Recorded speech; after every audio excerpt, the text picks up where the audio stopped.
Hello and welcome to Startup Champions 2.0, the show where you meet and learn from National Startup Award winning founders. In the episode today, you will meet two startup champions from the agriculture industry. They are Zentron Labs and Visatago. When you hear the word agriculture, what comes to your mind? Farms, farmers, tractors, seeds, crops, green fields, and the open blue skies. But when our startup champion hears the word agriculture, they see cameras, they see automation, vision algorithms, machine vision, color sorting, size sorting, weight sorting, and defect detection. Their technology enables optical fruit grading and sorting. Imagine you have a massive stack of 100,000 apples. Now you cannot employ possibly 100 people to sort the right apples and keep the unripened ones away. But now it's easy.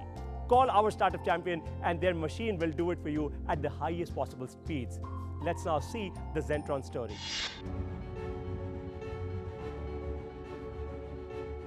Our technology is a full-fledged grading line or a grading machine where it grades fruits and vegetables into various quality grades. A good quality fetches a higher price for the farmer and grower, and a poor quality incentivizes or feeds back to the farmer. Before we came, the situation was that they were at the mercy of the people who are the buyers, and there was no way of grading the quality properly. After the product has come in, there is a way in which a farmer can focus on good quality product and get a right price for it. So they are no longer at the mercy of anybody else. They can demand the value that their good product gets. Earlier, most of the grading was done manually. Now, color grading, etc. If somebody manually does it, what a person does is very different from another person doing. And there is so much of variation in that which used to happen. Today, there is no variation because it's a machine which is doing the grading. And so you have 100% chapa of the quality which is coming through. FPOs who have this kind of machine, farmers are very happy to go and supply through that because they know that they will get their value.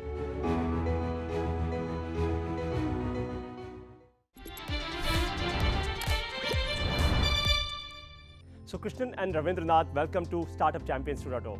Thank you. Thank you. My first question to the both of you is, how did you actually arrive at this problem? We always knew that India is blessed with a very rich kind of climatic conditions, and we are the highest producer of horticulture, one of the highest producers in the world, right?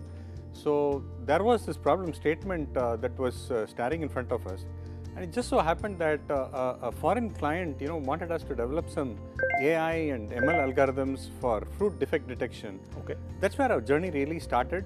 And from the software, we came on to the machine and to the complete vision system, and then now we are, actually producing these large machines and installing them for customers. That's really how it started. Very interesting. And my second question is, how many years of research and development really sort of went into creating the exact solution, the sorting machine that you've actually created now? It has taken multiple iterations, probably about 5 years to get where we are and to mature the system. It involves multiple things, not just the technology aspects, which is multidisciplinary. We've got to handle the fruits in a very, very gentle way because that's very precious for the farmer. Right. So all of this comes together really. So it has taken about 5 years for us to get there. Wow. And of course, when you say multiple iterations, you would have created multiple MVPs, multiple versions of the machine? Absolutely. Yeah, we worked with some groups which were very interested in this type of a solution, and we iterated over it. We did start with an MVP, and that was a very small machine with about 3 or 4 grades for a specific targeted use case. And then we expanded the use case, understood more about the market, re-specified the product, re-specified our specifications of the system, and that's how we came to where we are today. Interesting. So who are your customers? Do you sell directly to the farmers or FPOs or other large organizations? Who buy from you? So our primary customers are farmer producer companies, FP, farmer producer organizations, which are becoming very popular these days. These are farmer collectives, about 500,000 farmers, which cater to a region cluster of multiple villages. Okay. And they are our primary customers. There are large growers as well as traders who are also customers, aggregators, even the D2C e-commerce players are also our customers. So when you actually reach out and engage with these FPOs, let's say farmer producers, organizations, so you ideally essentially sell your machine to them. Is that how it works? And then one machine is installed in a certain village. How does it work? Yes, so it is very it's simple and straightforward. We sell capital equipment, the machine becomes the user's machine. They set up the machine in the pack house, or rather we set it up in the pack house with the entire line, for the post-harvest processing, completing with the grading, and it sits in their pack house, and it's just a simple, uncomplicated sale of the machine to them. And what's a packed house? Pack house, this is a pack house. Yeah, it's a pack house, and this is where the fruits arrive from the farms, where the farmers bring it to the pack house, and this is where the fruits get processed, in the sense that it has to be cleaned, it has to be washed, it has to be brushed and sometimes polished to make it look good, and then eventually graded according to quality parameters. And this is a very important step before it reaches to the next stage of the market. Sure. This is where the farmer and the rest of the value chain gets to realize higher value from the produce. Interesting. And I am assuming that this is exactly the stage where also the farmers, since they are able to sort the right material, the right set of fruits, with, of course, the help of your machine, they will be able to sell it at a better price in the market? Absolutely. See, what happens when you don't use such a machine is, first of all, the arrivals, the season is very short in a given year. And because, there's a whole lot of horticulture produce in the country, the arrivals are huge. So it's humanly impossible to grade millions of tons of fruits that come in the country. So it's very, very important to have automation here, so that the farmer can realize a better price, the rest of the value chain can get better quality, and overall it adds value right till the consumer. From the farmer to the consumer, it adds value. Certainly, yes, it makes everyone more prosperous. The trade is smoothened, and there is a lot of trust between the members of the value chain, actually. And also it sort of makes the entire process a lot more faster. So the fruits that have yet not ripened, they can be exported, they can travel a much larger distance because of your technology. Absolutely, because the machine does it very quick. The tonnage of the machine, the number of tons it handles, it's a very, very fast machine, and that lets you keep the fruits lying around for a less period of time, so that the fruit spoilage is reduced and you can reach the market earlier. Fantastic. Absolutely. So you wanted to add something to that? So adding to that point, so again, now farmer has a huge, he can segregate, saying for which produce he can sell it where. Like you told, good quality produce he can sell it to somebody who can pay him a better price, and there are multiple. So lower quality produce he can sell it somewhere else. So he's getting that premium now. Earlier he used to sell it at an average. Now he's going to get premium for the premium produce which he produces. Correct. So what's your business model? How do you make money? We sell capital equipment. We get paid for our equipment, and we install and service the equipment. And it's very simple, really. The customer gets to own our machine, and it's theirs from then on. But we have a strong support, because every season is very important for the trade, and it is very important that not a single day is wasted, and the machine is alive for them every single day. So we have a strong service team which also supports them every year. We take annual maintenance contracts and all of that. But it's really a simple capital equipment sale that we are currently having as a business model. Got it. So the last question for the both of you is, millions of Indians are watching you right now on this very show. They want to be entrepreneurs like you. They want to actually solve big problems like you are solving. What's your message to all of them? We would say, keep it simple, know your problem very well, know your customers very well, and look for value addition and the value generation for you, value accrual will automatically follow that. That would be my message. Thanks to the both of you. For all of you, the viewers, the top 2 lessons of this session are: number 1, the future of agriculture is agri-tech. It's not just about farming anymore. It is with technology. Number 2, if your technology can help farmers reduce burden, cost, and increase the output and time to market, you can build a highly profitable agri-tech business. Remember that. But remember, tech is important. You learned about high-tech in agriculture. What about efficient logistics in agriculture? To understand how is technology creating efficient agriculture, meet me on the other side of this break. It's time for a short break now. Welcome back to Startup Champions 2.0. Imagine you are a farmer. You are ready with your produce or crops to be transported to the market or the consumer. But now comes the tough part. You have to now hire a trustworthy partner, a transport partner, to ensure that there is no loss of goods or quality. And not just that, imagine that you also have to track the exact status of the supply, exactly how you would track when you order food online. This is exactly what our Startup Champion has done for the millions of farmers in India. Let's now see the Visatago story. We are an agri-tech startup working on rural mobility and supply chain management. We are working towards the integration and the aggregation of the small and marginal farmer community, and we have developed two products. First, Gramic.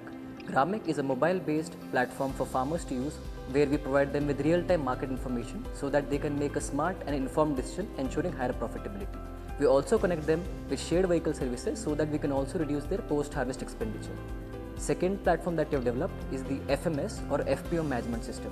It's a highly customized digital SaaS-based supply chain offering for agribusinesses and FPOs to manage all their activities from seed to plate.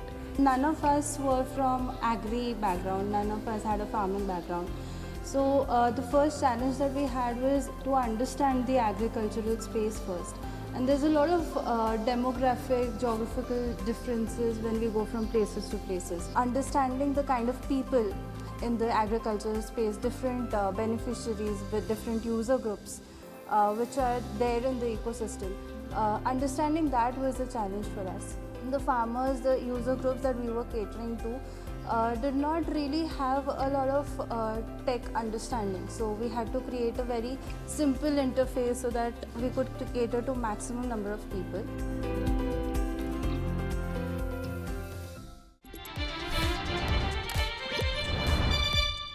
So Akshay and Vaibhav, welcome to Startup Champions 2.0. Thank you.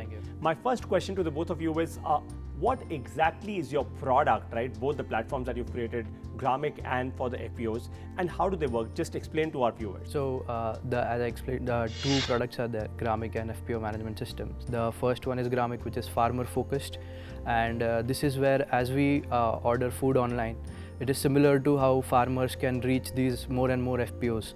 And on the app, they can see basically the rates provided by the FPO, the commodity that they are getting, the grade or the quality that they want, and also the quantity, like individual farmer, how much quantity they can order, right? So this is the crop booking part of the Gramic platform.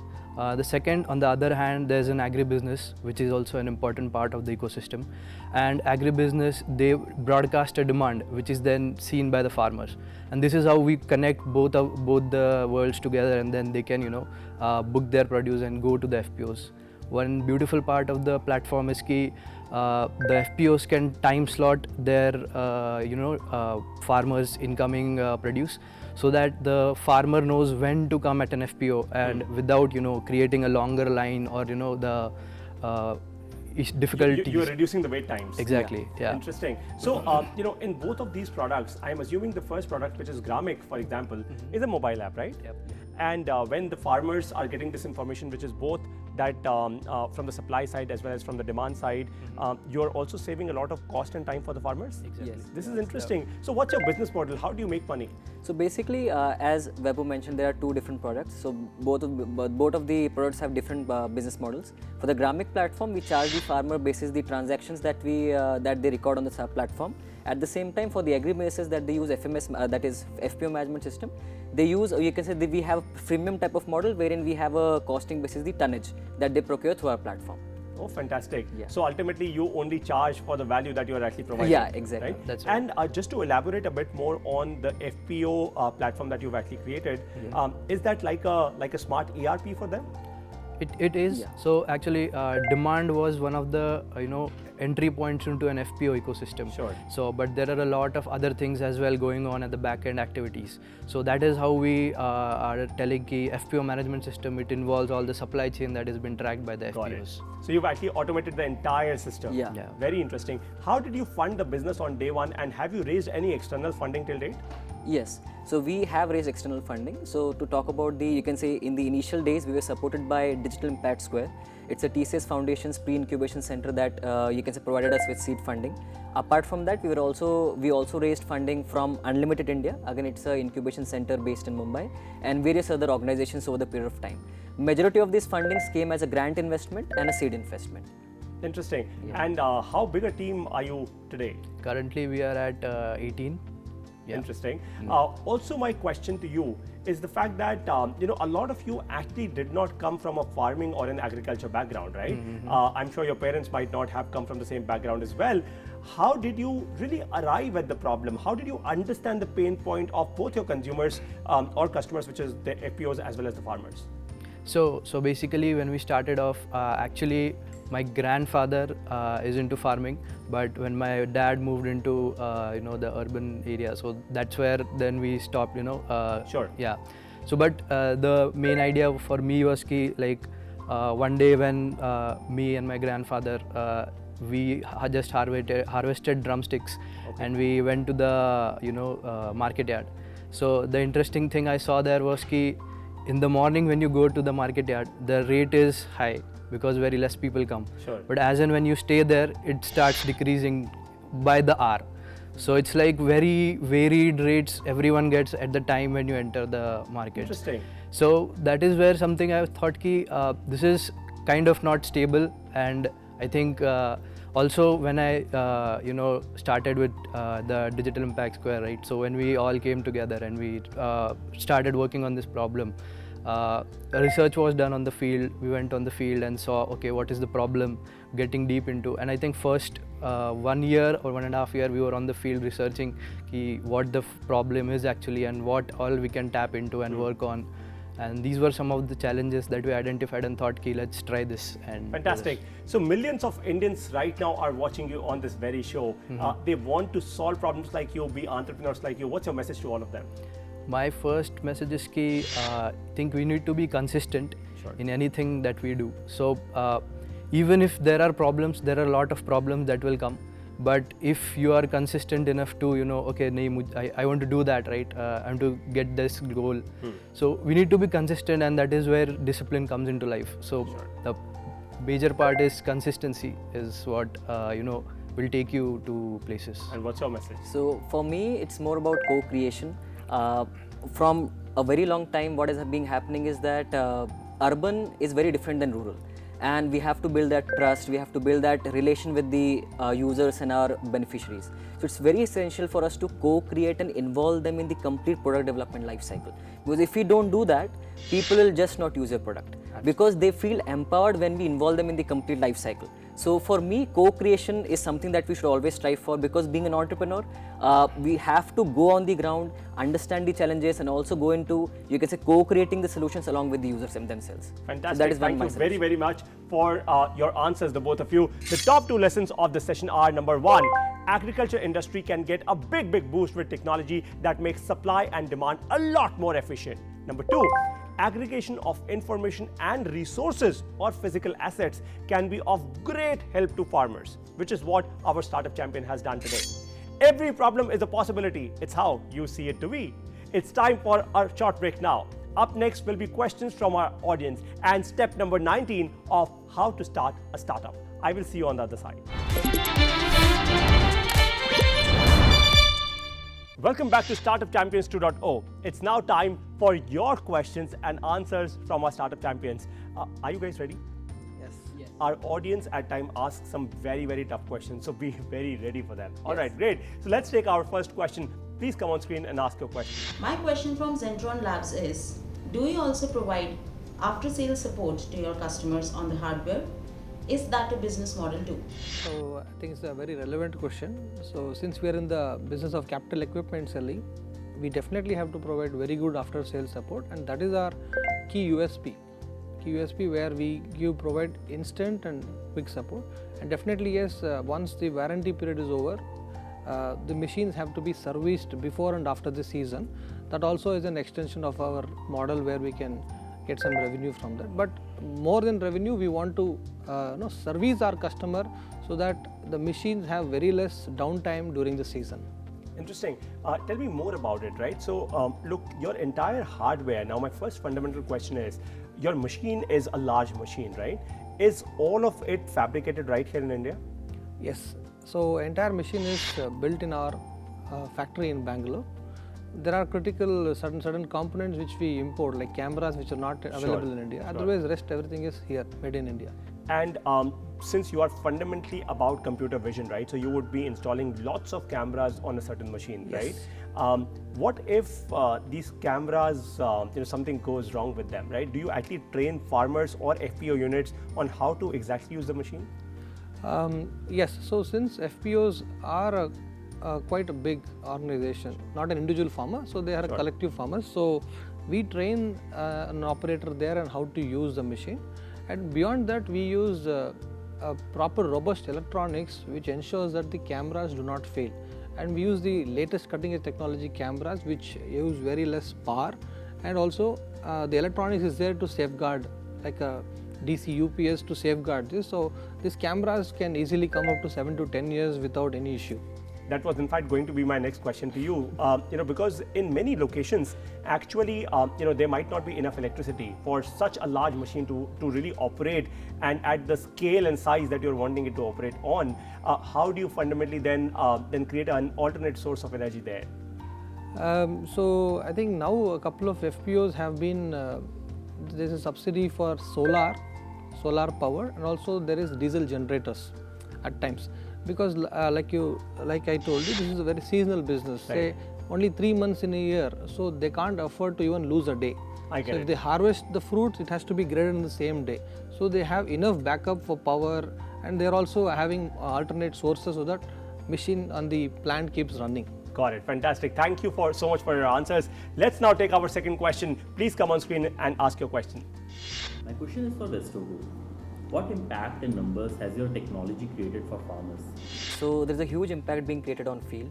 So if I were to talk about the Gramic platform at this stage when we are talking, almost 3,500 active users are using the platform. So when you say active users, these are farmers? Yeah, these are farmers who are using the platform, who are getting day-on-day basis the daily rates for almost 150 different types of commodities, and then they on a real-time basis are making a decision as to which market I need to go to and sell my produce. That is first.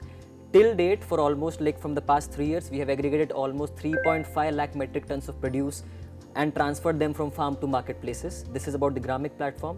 If I were to talk about the FPO management system, at its peak, we are capable of handling almost 1600 tons per day.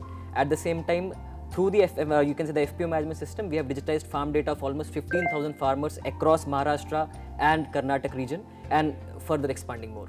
Fantastic. Yeah. So fundamentally what you're actually doing is all the information that is there at the FPO end now is available to the farmer literally in the mobile app. Yes. That's fantastic. Yeah. And but what if in real time something changes at the FPO? Do you also provide that in real time to the farmers? Yes. So basically, if at all there is any change of rates or change of grades, or let's say change of inventory or something like that, that is being informed on a real time basis to the farmer as well, so that then they can eventually decide, do I really want to go there or not? So that is something that we're already doing. So thanks to the both of you for your fantastic answers. It's now time to learn and grow our startup. Learning leads to earning. Let's continue our journey of learning with step number 19 of how to start a startup. The step is reward problem finders and solvers in your company. Your company is now growing. It's time to now reward your team, because if you don't reward your team, they will not be inspired to really perform at their best. The best metric system to reward and promote people is problem and solution. In your promotion interviews, ask how many unique problems did the person discover in your company and how were they part of the actual solution.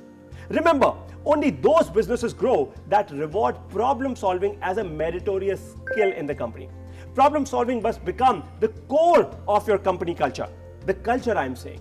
This will ensure that your people are always looking to find the most important growth problems and solve them too. So remember, step number 19 of how to start a startup. If you implement it really well in your company, I am very sure you will be amongst the top 1% startup founders that break through and create billion-dollar businesses. What did you learn from today's episode? Tell me more about it. Share your feedback with us. Make your videos and post them on social media with #StartupChampions2. In the next episode, you will meet startup champions from the space industry. Thank you for watching Startup Champions 2.0. Jai Hind. What has been happening in the satellite industry is satellites have become really small. Sure. But rockets are, beyond all of the technology that they're actually having, are simply vehicles. We'll build a vehicle that is capable of lifting up to 100 kgs of payload. So that's exactly what we were thinking, because the satellite mass was actually shrinking.